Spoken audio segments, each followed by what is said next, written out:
see you.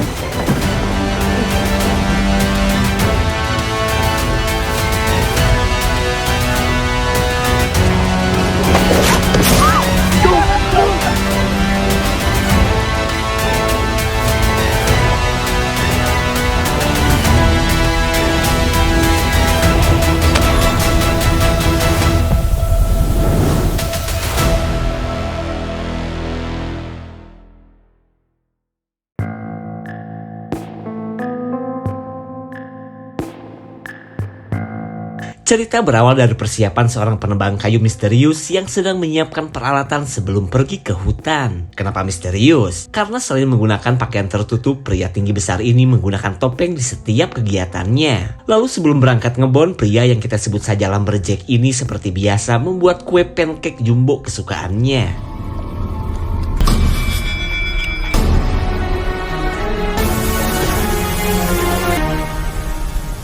Dan inilah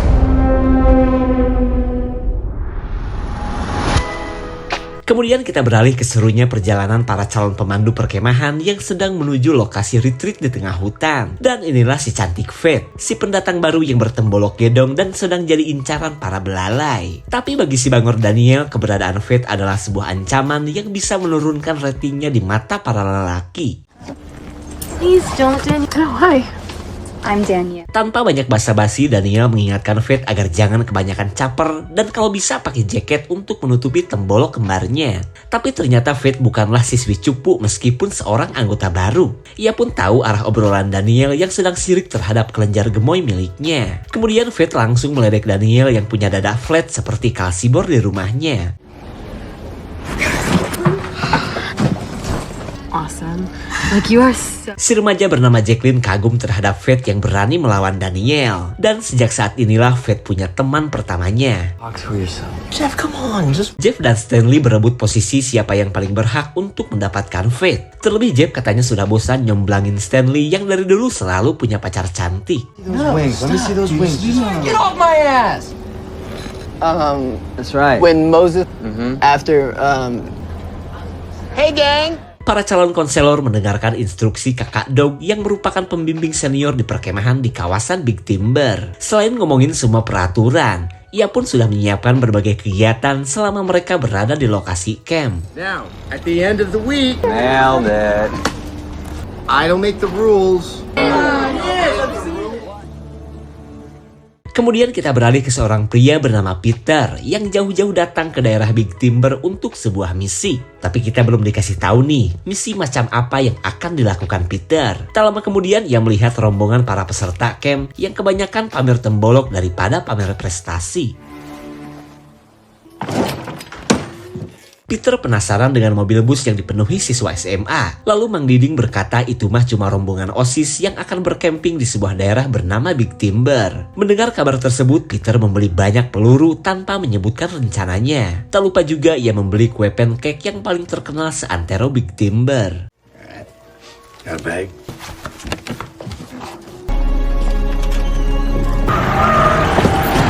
Setibanya di lokasi perkemahan, si sopir gendeng menyuruh para siswa untuk segera keluar dengan gaya barbar. Bukan tanpa alasan guys, si sopir akan COD-an barang pecah belah dengan para ciwi-ciwi haredang. So Leon, remember, Dog mengingatkan si sopir agar lanjut menjemput para siswa di SMP Babakan Doma. Si sopir iya saja, saking sudah gak tahan ingin segera pergi. aren't these Red Seas? Singkat cerita, Dog membagi tugas kepada para anggota baru sebelum perkemahan kedatangan para siswa sekolah. Dimulai dengan menyiapkan tempat polor para siswa, bersih-bersih daerah kebon, sampai menggurah kandang kuda yang harus dikerjakan oleh Jeff dan Stanley. Jeffrey Stanley! You can count on us, Dougie. I love your marbles, Doug. And yeah, it's gonna be super exciting. Sambil menuju kandang kuda, Stanley pamerin bako puyeng yang katanya bisa membuat happy. Cuma Faith menolak ikut dengan para belalai karena bisa mengancam kedaulatan celengannya.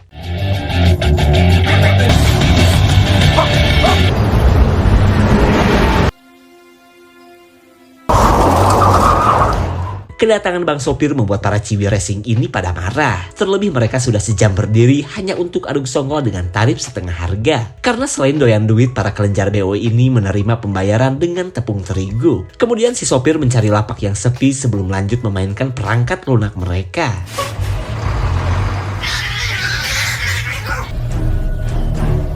Teriakan jadah mereka terdengar oleh sang lumberjack yang sebenarnya adalah sosok psikopat. Ia pun paling gemes dengan kelakuan manusia yang mengotori hutan dengan perbuatan jadah. Dengan satu kali sabetan kampak, para maksiater akhirnya tewas seketika. Lalu kini giliran si sopir edan yang masih ketindih para wanita yang sudah tidak punya kepala. Si lumberjack yang selalu membawa kue pancake besar ini adalah sosok psikopat legend yang dari dulu selalu menjadi petaka di daerah ini. Lalu selang beberapa saat kita beralih kepada Fate yang bertugas membersihkan lapang voli yang berhiaskan Doggy. Lalu sebagai konselor senior, Jacqueline meminta agar jangan khawatir karena ia akan membantu Fate. Cuma tanpa ada yang sadar seseorang sedang mengintai mereka. Let me go check it out.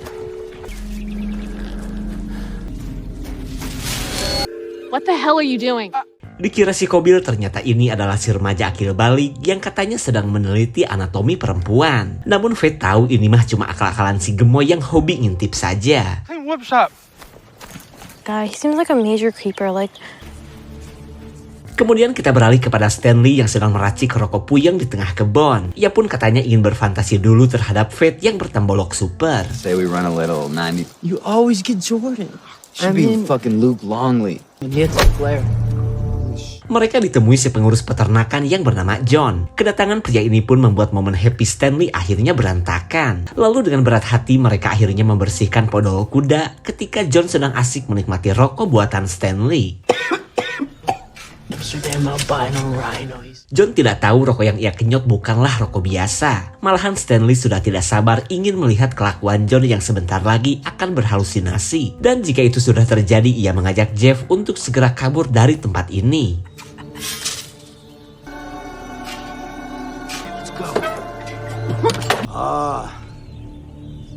Keep up the good work, amigo.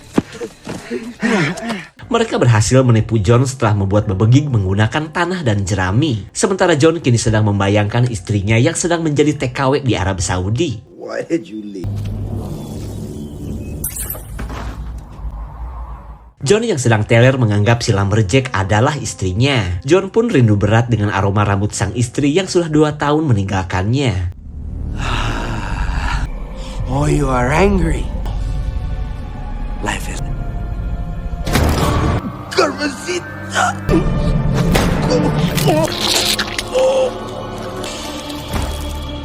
John akhirnya tewas setelah helmnya dijambak sang lumberjack. Sementara pelarian Jeff dan Stanley kini berada di depan kabin yang biasa digunakan konselor wanita. Dan sungguh kebetulan Stanley melihat Kak Teresa yang sedang ganti baju. Dan ya, kalau sudah begini streaming jadah pun tak terhindarkan.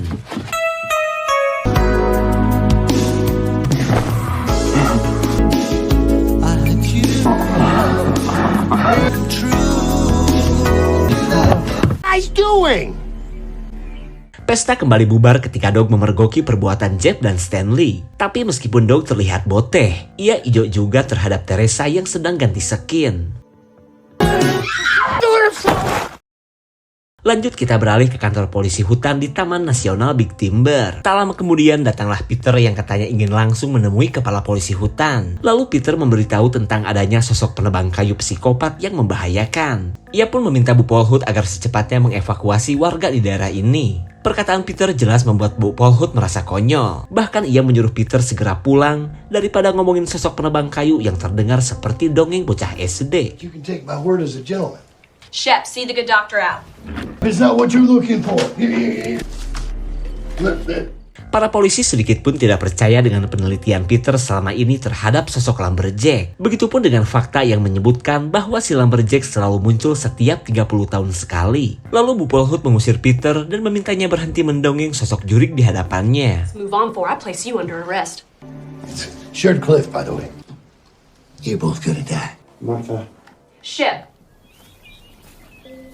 Si Si gemoy mencari objek baru berupa ciwi-ciwi harudang untuk ia gambar. Lalu tiba-tiba ia melihat keberadaan Kendra dan Courtney yang akan berenang di danau.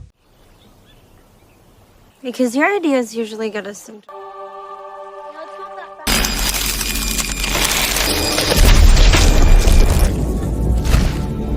I really need a hit right now. Faith dan teman-temannya tidak tahu akan nasib si gemoy yang ketiban pohon oleh perbuatan si lumberjack. Mereka pun sedang asik gibahin kelakuan para lelaki yang seolah gak henti-hentinya mengganggu mereka. Like this place isn't bad enough. You guys know the rule about sodomy. Jeff merasa ada di dalam sinetron setelah adu bemper dengan Faith. Lalu kini giliran Jeff untuk mendekati Faith ketika Stanley milih teler-teleran di tengah kebon. Di sisi lain, Daniel baru beres aduk songkol dengan pacar sahabatnya di tengah intayan si lumberjack. Pria bernama Trevor ini pun begitu happy setelah nyemprot Daniel si tukang tikung. Lalu tiba-tiba ia melihat kue pancake gedong yang menghalangi jalannya.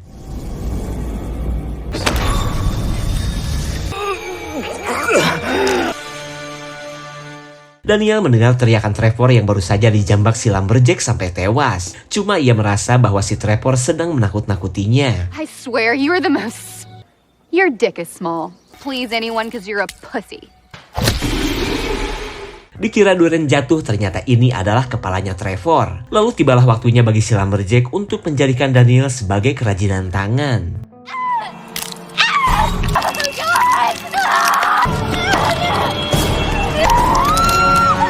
Ternyata Daniel dijadikan sebuah meja untuk menyimpan kue pancake.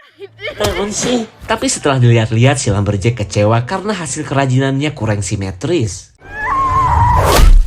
Kembali kepada Faith yang ditugaskan untuk membuat kue pancake. Karena kedepannya Faith akan menggantikan Bang Bewok yang sudah mau pensiun dari dunia kompor.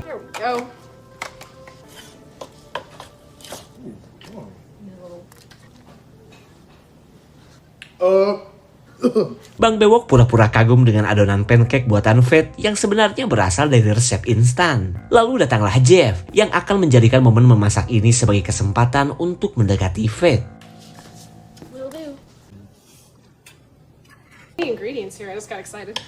Kembali kepada Bu Polhood yang mulai percaya akan sosok lumberjack yang ternyata dulu pernah meneror daerah ini. Wanita bernama Potts ini pun menugaskan anak buahnya pergi ke kota untuk meminta bantuan pihak kepolisian agar proses evakuasi bisa dilakukan. Lalu setelah anggotanya pergi, Potts menghubungi temannya untuk mencari tahu siapa sosok Peter yang sebenarnya. Tapi tiba-tiba ia mendengar geraman sesuatu yang membuatnya penasaran.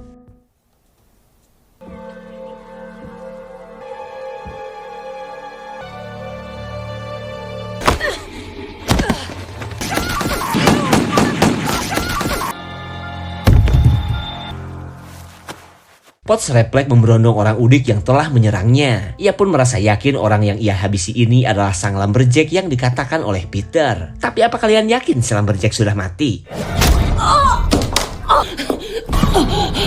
Potts malah melempari si lumberjack pakai barang-barang gaji, padahal peluru saja gak mempan di tubuh psikopat ini. Tapi ketika Potts melemparinya dengan susu, si lumberjack ujuk-ujuk kepanasan dan langsung kabur. Lalu tiba-tiba Potts merasa geli-geli perih di bagian punggungnya.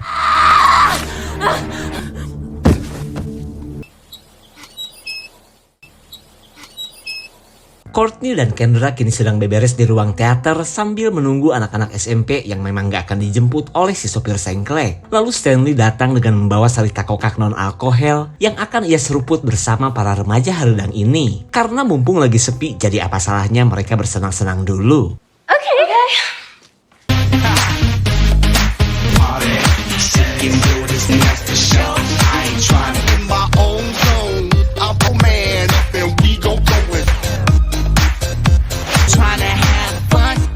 Keseruan mereka memang tidak terdengar oleh Dog dan kru lainnya. Cuma mereka tidak tahu si lumberjack paling hobi menghabisi orang-orang seperti ini.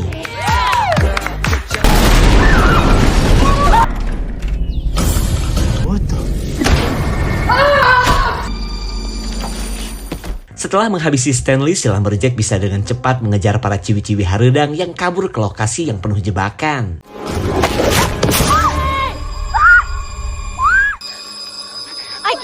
Courtney memilih kabur dengan alasan akan mencari bantuan. Tapi apapun alasan Courtney, yang jelas si lumberjack bisa dengan leluasa menghabisi Kendra.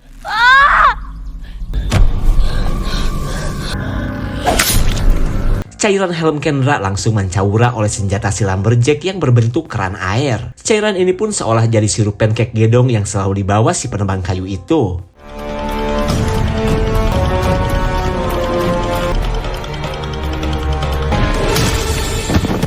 Si Lumberjack ternyata bisa melakukan serangan tanpa menunjukkan dirinya. Ia pun menggunakan kue pancake sebagai senjata untuk menghabisi Courtney.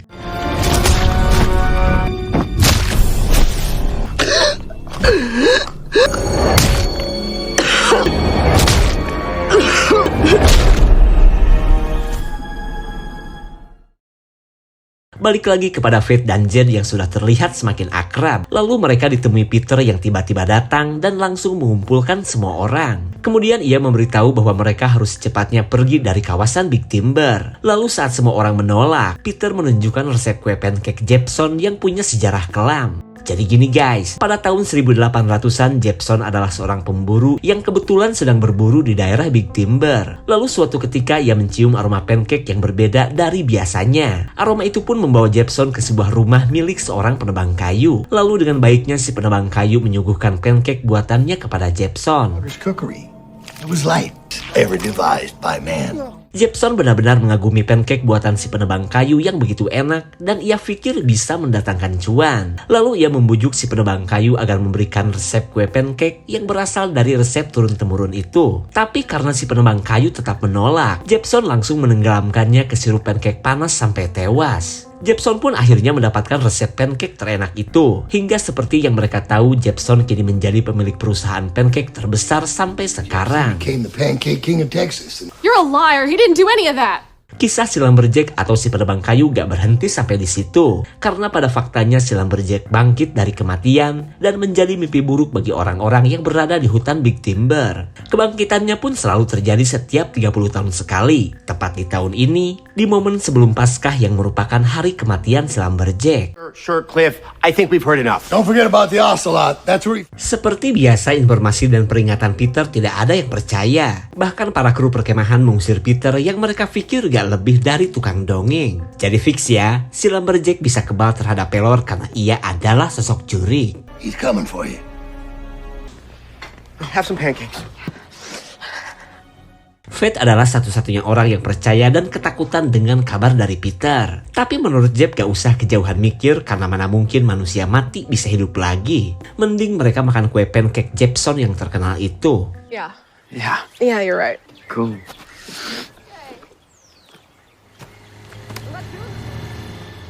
Peter bingung bagaimana ngasih tahu orang-orang akan bahayanya sosok Lumberjack. Lalu ia menemukan Potts yang ternyata masih hidup. Lalu dari kondisi Potts, Peter bisa menebak apa yang telah dialami oleh si penjaga hutan ini. Dan daripada pergi ke kota yang masih jauh, Peter akan membawa Potts ke lokasi perkemahan. Where are you going? Si anggota ternyata masih di jalanan hutan karena cuma mengandalkan sepatu untuk pergi ke kota. Lalu perhatiannya tertuju ke sebuah gerobak pancake yang tiba-tiba sudah berada di belakangnya.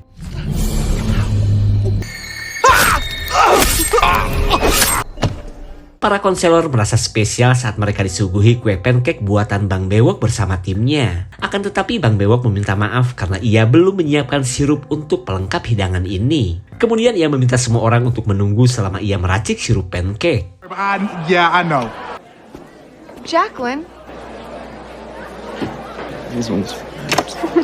To just roll up tomorrow. Doug merasa kesal kenapa sampai saat ini si sopir bus belum juga datang. Lalu tiba-tiba ia menemukan kue pancake dengan bentuk seperti wajah si gemoy.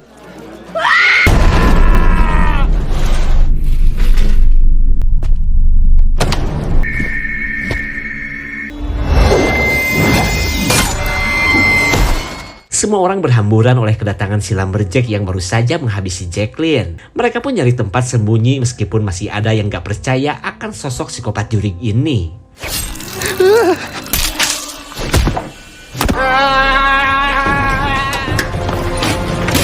Di tengah kekacauan, Doug tidak peduli akan keselamatan para konselor yang terjebak di ruang makan. Ia pun tidak akan membiarkan siapapun membuka pintu, termasuk si Bewok yang ingin para konselor sembunyi di dapur. Bullshit! I'm using Shoot that door!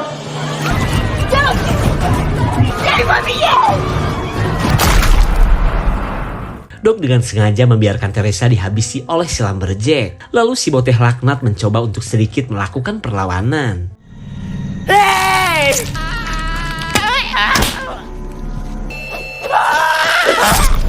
Si bocah tak luput dari serangan si Lumberjack dengan menggunakan tembolok kembar milik Teresa. Kekacauan ini membuat Dog dan yang lain akhirnya pergi mencari tempat yang lebih aman.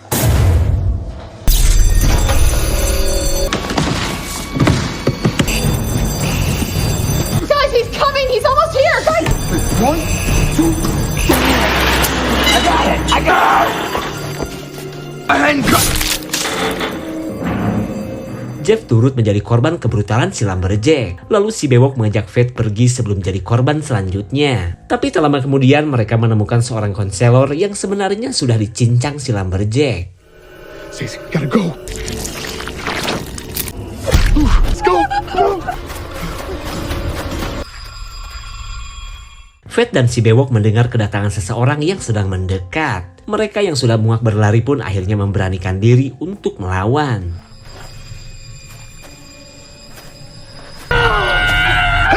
Ternyata suara seseorang tadi adalah Peter yang sudah mengetahui kekacauan yang sedang terjadi. Karena menurutnya si Lumberjack tidak akan membiarkan siapapun melahap kue pancake dari resep leluhurnya. Dan satu hal yang paling penting, si Lumberjack hanya bisa dikalahkan oleh sirup pancake atau cairan manis apa saja, seperti yang dulu telah menewaskannya sewaktu masih jadi manusia. You see, play the beast. Syrup. Fate kini langsung percaya terhadap semua perkataan Peter. Lalu datanglah Dog yang ujug-ujug marah karena merasa ditinggalkan oleh Fate dan si bewok. Cuma kali ini ia sudah berani kabur sendiri dan gak butuh bantuan siapa-siapa lagi.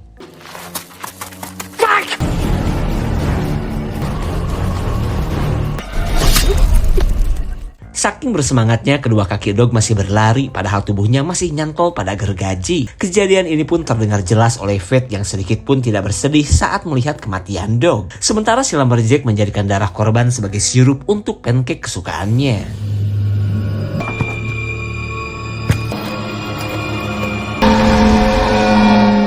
Saat kekuatan si Lumberjack meningkat, mereka bingung karena sirup yang dibawa Peter terlalu sedikit. Tapi untungnya Fate menemukan gerinda gedong yang bisa ia gunakan untuk melakukan perlawanan.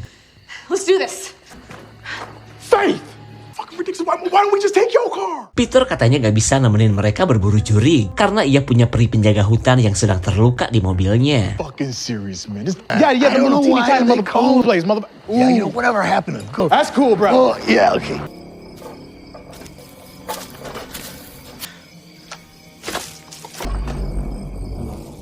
Fate menemukan sebuah gubuk yang merupakan tempat bersemayamnya si Lumberjack selama ini. Cuma ia sedikit ketakutan saat mendengar Peter tidak bisa menemani mereka.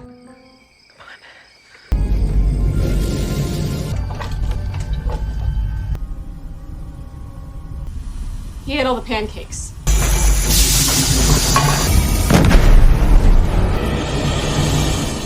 Si bewok langsung ganti senjata untuk menghadapi sosok mengerikan ini. Cuma ia heran kenapa alat ini susah dinyalakan.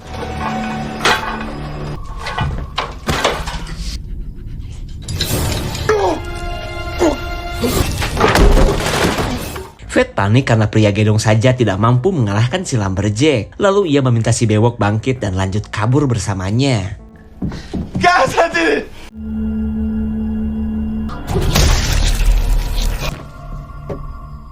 Si anggota kini benar-benar tewas setelah onderdilnya dijambak si Lumberjack. Lalu si bewok baru ingat bahwa mereka harus menggunakan sirup untuk melawan si jurik jarian. I got it.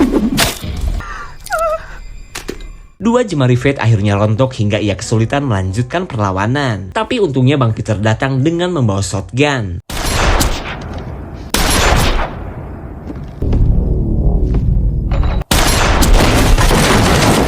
Mereka sadar tidak ada dalam sejarahnya sosok jurik dikalahkan oleh senjata api. Dan mumpung ada kesempatan, mereka kembali ke perkemahan untuk mencari stok sirup yang belum ketemu. Oh, gotcha. Okay.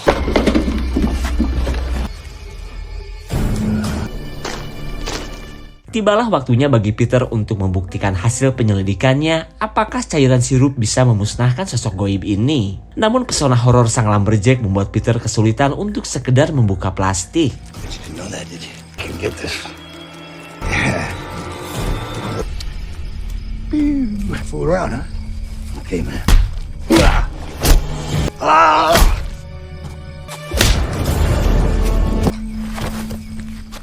Melihat perjuangan Peter, Fate jadi kepancing untuk melanjutkan perlawanannya. Tapi menurut Peter, bedil yang dibawa Fate sudah gak berpeluru.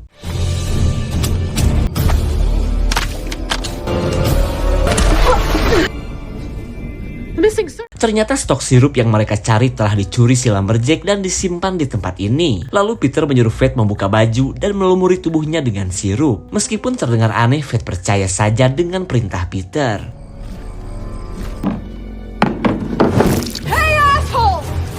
Fate benar-benar melakukan apa yang diperintahkan Peter. Kemudian Fate mengaku bahwa ia adalah cicitnya Jepson yang dulu telah membunuh si Lumberjack. Lanjut, ia pun meledek si penebang kayu udik yang tidak mau diajak bisnis oleh kakek buyutnya.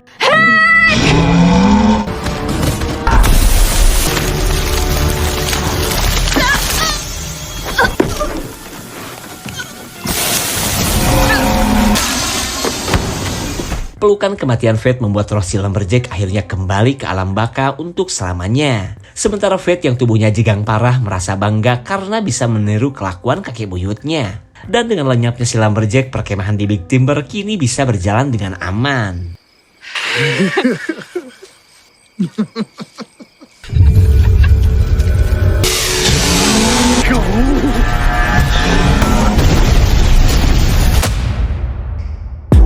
Peter adalah si bocil pramuka yang dulu jadi korban selamat dari kebrutalan si Lumberjack pada tahun 80-an. Sejak saat itulah ia mencari tahu si Lumberjack yang telah menewaskan semua teman-temannya. Dan seperti yang kita lihat, Peter berhasil menuntut balas dengan bantuan Fate. Hingga sosok goib ini pun akhirnya meletus dan kembali ke alamnya.